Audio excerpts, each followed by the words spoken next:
Hello and welcome. My name is Karen Prado. I am a researcher at the Federal University of São Carlos in Brazil, and today I'm going to present a work entitled Development of Blends of High-Density Polyethylene with Post-Industrial Polyurethane Foam Aiming at Circular Economy. So I'm going to start this presentation talking about our agenda. I'm going to start with a brief contextualization about the importance of this work. Then I'm going to talk about the main goals, the methodology that we used to develop this material. I'm going to discuss the main results and finish with the conclusion. We all know that polymers constitute an important part of current society's routine. Polymers are present in almost everywhere. We can find them in diverse applications such as in our automobiles, in our mobile phones, in our computers, in medical applications, in personal protective equipment, among others. And this is mainly due to their unique properties such as durability, versatility, processability. They can be processed in many different forms. They have great mechanical properties such as impact strength. They have also interesting chemical resistance for some applications, and they have a relatively low cost. However, the rising production and consumption of polymeric materials has generated growing amounts of plastic waste, which can be incorrectly disposed in the environment. This has increased the environmental pressure, especially from the society, for the reusing, recycling, or repurposing of plastic waste. And this scenario was intensified by the COVID-19 pandemic, in which there was a growing demand for personal protective equipment and also for disposable goods, which are all mostly made of polymers. Just to have an idea, in each year, million tons of thermoplastics and polyurethanes are produced worldwide, and around 5% of them are produced in Latin America, in which Brazil is one of the main producers.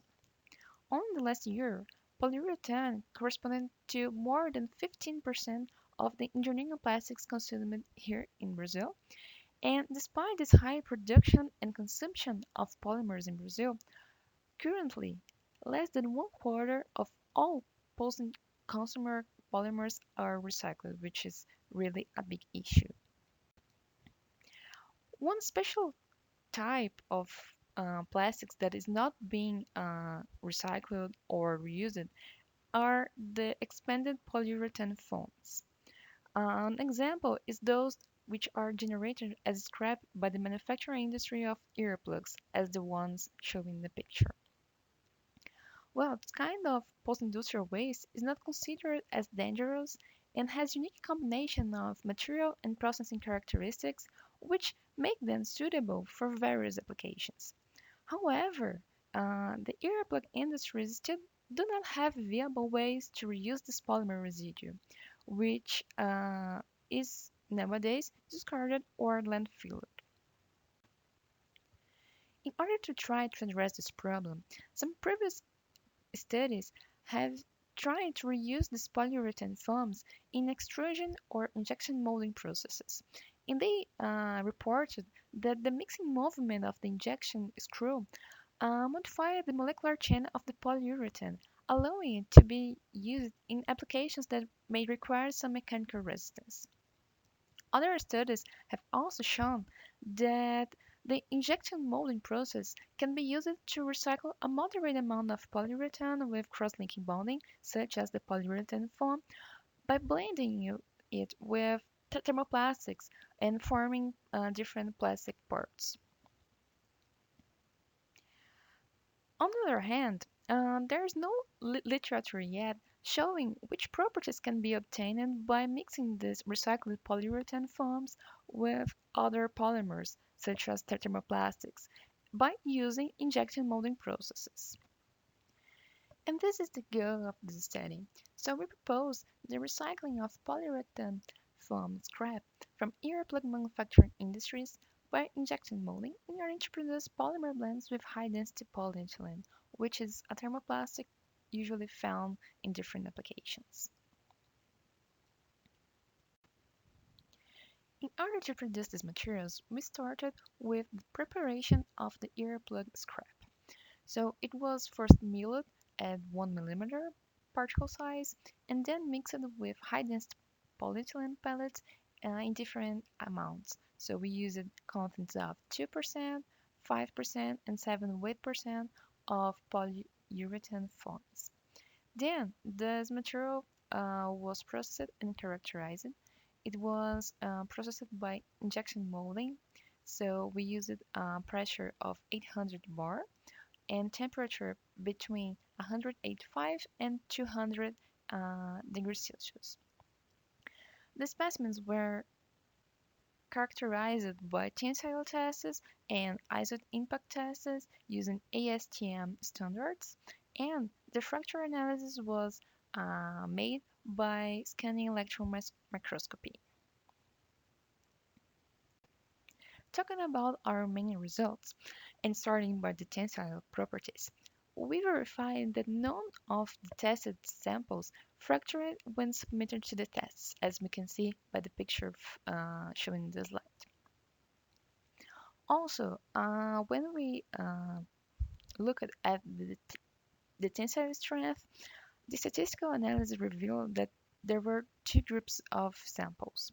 Group A was made of the virgin high-density polyethylene, which had higher tensile strength, and the group B was formed by the blends of polyethylene with different contents of our polyurethane scrap. Among these blend samples, we can verify that the blend with 2% of polyurethane foam showed a trend to have a slightly higher tensile strength. When we look at the elongation and break, we can see that the addition of polyurethane scrap to the high-density polyethylene significantly increases its deformation, as we can see in the table, and it probably occurred due to the high ductility of this polyethylene foam. Regarding the Young modulus, we can see that the blends showed lower elasticity modulus compared to the high-density polyethylene. And this probably happened because of the higher ductility of the polyurethane foam. Among the blends, the sample with the smaller content, which means 2 weight percent of polyurethane foam, showed higher stiffness.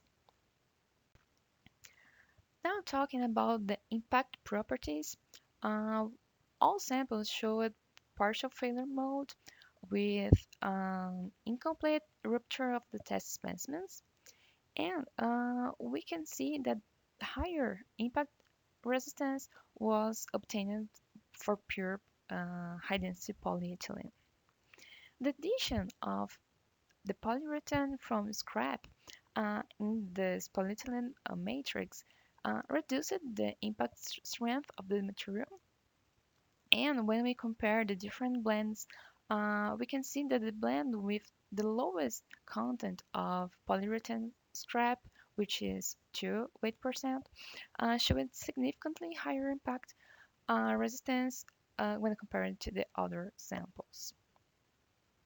This might be explained by a restriction of the polymer molecular mobility with the addition of our uh, polyurethane from scrap. Therefore, this reduction of the molecular mobility could reduce the energy absorption capability during the impact and cause a reduction of the impact strength with higher contents of polyurethane foams. Uh, Anyway, the results of the high-density polyethylene matrix and our blends with polyurethane were higher than previously reported in the literature, and it happened despite the polyurethane content that we use in our formulations. When we look at the fracture of our specimens by scanning electron microscopy, we could see the presence of two phases, a matrix composed of high-density polyethylene and small particles of um, the polyurethane foam scrap. We also observed a good distribution and the dispersion of the particles with no agglomeration it's a good sign. However, we observed that there were voids. We could not observe the pull out of the particles, but we observed some voids between the particles and the matrix, and it could suggest the low adhesion between the faces, which could interfere in the reinforcement process as we observe in the tensile strength. And these polyurethane particles might also act as stress concentrators due to this low adhesion. And this could result in the reduced impact strength that we observed before. So, what we could conclude with this work? The results indicate that the polyurethane foam scrap from the earplug industries does not need to be discarded anymore, since there are some possibilities to reuse it and a circular economy perspective when it can be included in the production chain of new products. So we showed that it was possible to reuse this polyurethane scrap in polymer blends using high density polyethylene as matrix, and these blends could be easily produced by injection molding process. These high-density polyethylene and polyurethane foam blends showed improved elongation and break and flexibility compared to the pure high-density polyethylene, although we had a small decrease in the impact strength of these materials. Overall results were promising since there was no significant decrease in the resistance of the blends after we added the polyurethane foam, and they became more flexible and ductile with the addition of our scrap.